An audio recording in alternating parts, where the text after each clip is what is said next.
Okay, moving in through module 4. We're going to sort of cover three related areas. First is sort of perception in space. Then that morphs into perception of the environment. And then we're going to go over sort of some of the basic environmental concepts that you hear all the time, and then move into the economic sector. They're all intertwined in a fairly complex way, though the book actually does a pretty good job with this section, chapter 6 and 7. So let's go through these real quickly, at least to give you some sense of them. And some of these, if you just think about current issues, for example, here in Hawaii, a lot of this stuff just pops up all the time. So we're actually a pretty good example of a lot of these sort of perceptual aspects of space.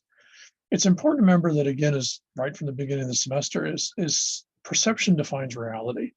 And that's a major part of geography, is figuring out in the physical landscape that actually exists, what do people notice? What do people pay attention to? What do they care about?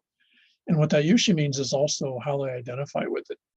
And one of the classic ways you do that, we see it here on campus, among other places, would be this idea of sacred space, the idea of locations or areas that are particular, either the culture, it could be a subgroup, could be a particular religious faction, could be an ethnic group in terms of their identity of who they are, can be tied to particular places. The whole Mauna Kea thing is a good case in point of sacred space, and the part of the population sees it as a sacred location by virtue of their ethnic identity, the idea of, quote, being Hawaiian in the 21st century. But for other folks, they don't see it that way. And then you get into conflict of the same physical location, i.e. a mountain, with different groups sort of competing, and in this case, literally competing for access to it, control of it, and use of it, or lack of use of it. So sacred space is a big issue here in Hawaii. It's one of the major things responsible, for example, for a lot of the delays in the rail project. Have to do with the idea of EVR burials and location of the rail system, et cetera. So sacred space is a big part of the way we view the world here. And you can see some of the complexity if we just look around here on this campus. There's the chapel, there's various Catholic elements in terms of the Catholic identity of place and markers of that. If you go into Palolo Valley, there's a large Buddhist temple there. That's, again, another type of sacred space for another population. In some cases, for example, a traditional Hawaiian sense of place, sacred spaces were predefined in the sense that the space, the location defined itself, and then people's job was basically to figure it out or to spark it, if you would. With other groups, and a good example would be this campus, there's nothing particularly sacred to the Catholic faith about the Chaminade St. Louis campus location. It's not here because some sort of event in Christianity or the Catholic tradition occurred here.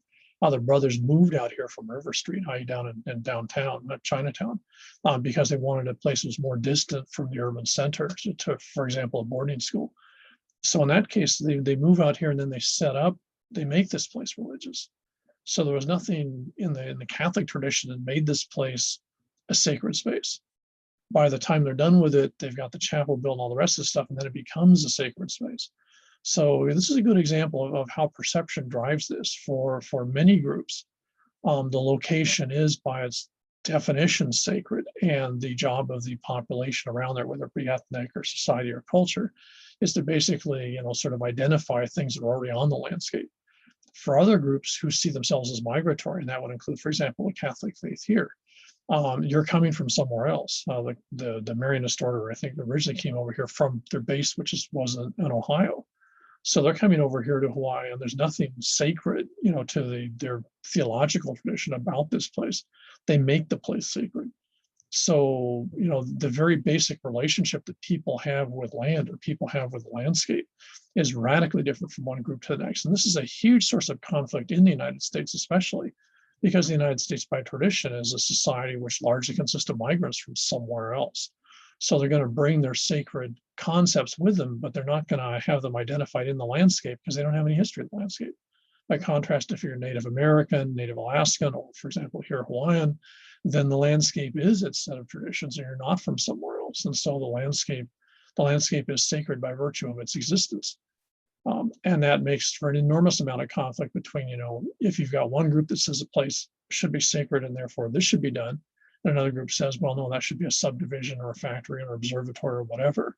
You can see where there's not going to be a lot of agreement because the group that says it's sacred, in many cases, really can't identify what makes it sacred. Their answer will be, well, it's sacred because it is. And the group that's migratory, for example, and just wants to use a place is going to think, well, that's, one of the arguments is, well, every place becomes sacred, so you've got no place you can use, or, there's nothing that identifies it, prove that it's sacred, which of course is impossible. So this idea of sacred space is an enormous amount of conflict. In global affairs, sacred spaces, specifically things like Jerusalem, for example, are incredibly complicated when you've got, in that case, 3 different religions, Judaism, Christianity, Islam, who all have parts of that particular area, that urban area, as sacred. And in some cases, actually agree on why it's sacred, but they don't agree on who should control it. So sacred space is a huge issue in geography. It's actually my specialty is sacred space. So when you're looking at sacred spaces and the idea of sacred place, it's important to remember that it's very much sort of a really key example of this idea of perception. And it doesn't lend itself to measurable observation, unless you actually want to, for example, measure how many people use it, what they use it for, something like that. But it's not, you can't go to a place and identify the fact that a group sees it as ritually or spiritually significant. It's, that's their interpretation, their perception of the landscape. Ethnicity, identity, place, and mapping. Ethnicity went through the definition at the very beginning. Ethnicity is an enormously important concept when you're looking at cultural human geography in the 21st century.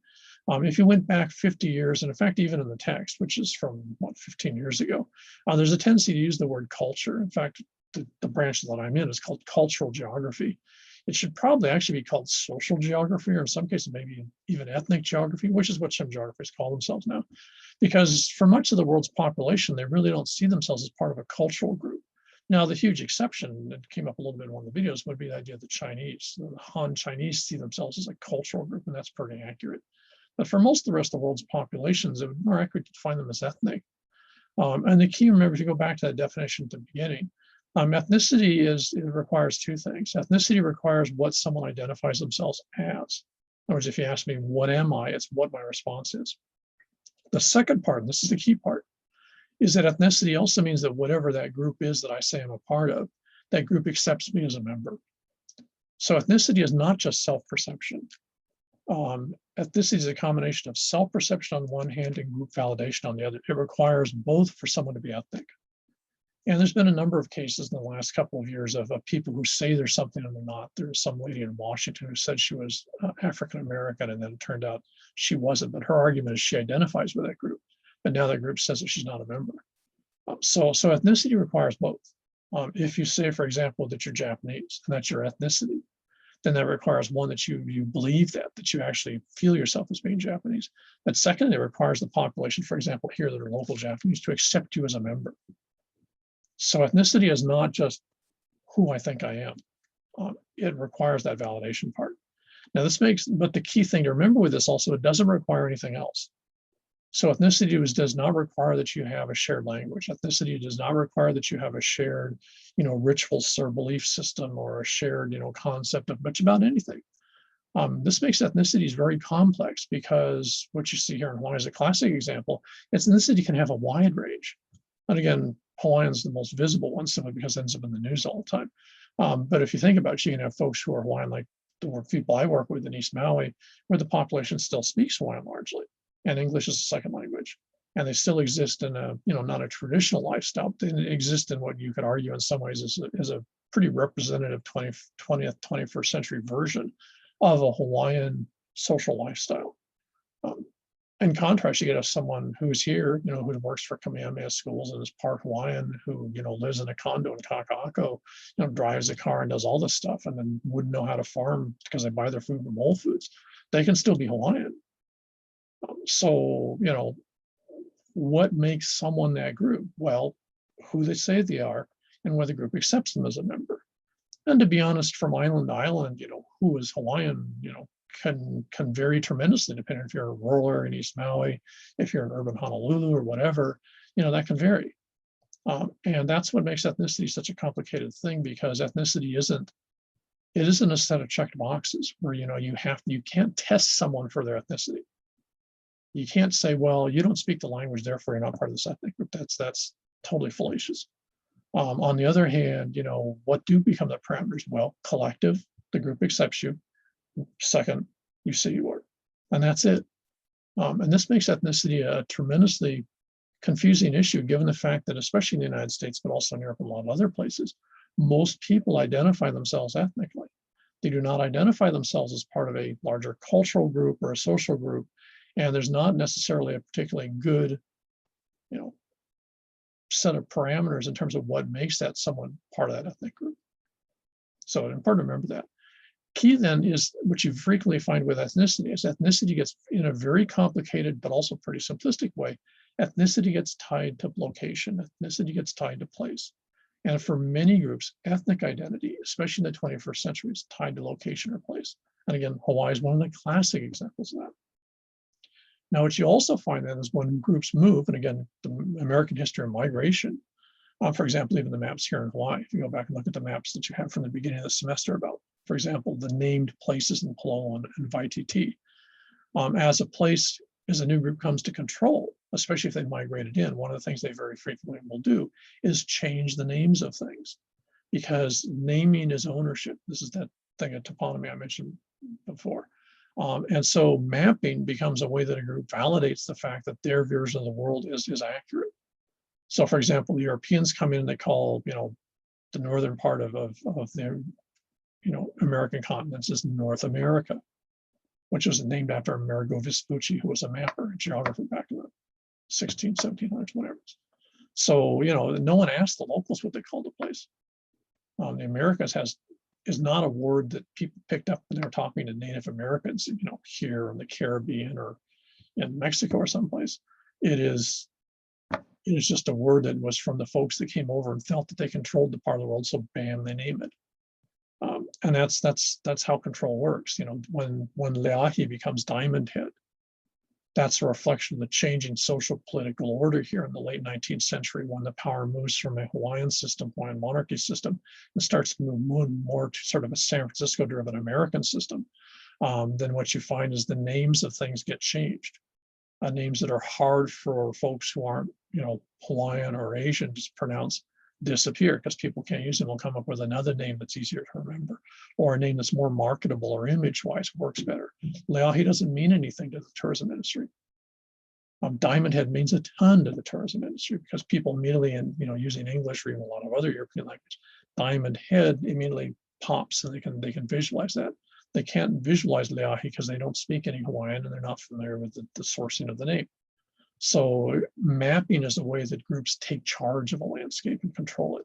So what you find with a lot of ethnic groups is there's a huge amount of fights. This is a big issue on a lot of the US mainland, is various ethnic groups saying, well, you've got to change the name of these locations to reflect our ethnic heritage, because these places are important to us in terms of identity. And this is an enormous struggle that goes on in a lot of places. We have that going on all the time here. So ethnicity, identity, and place and mapping has to do a lot with both validity of ethnicity, but also that ethnicity is very frequently validated in location or places. And therefore what happens is groups struggle for control of places, not necessarily because the place is even say ritually important, but because ownership of that place gives validity to their ethnic identity. And geographers get caught right in the middle of this. And that's just part of the reality of geography in the 21st century, is with the power of ethnicity, is you can't stop that logic. It's how people identify themselves, and you just sort of have to be able to deal and listen and live with it.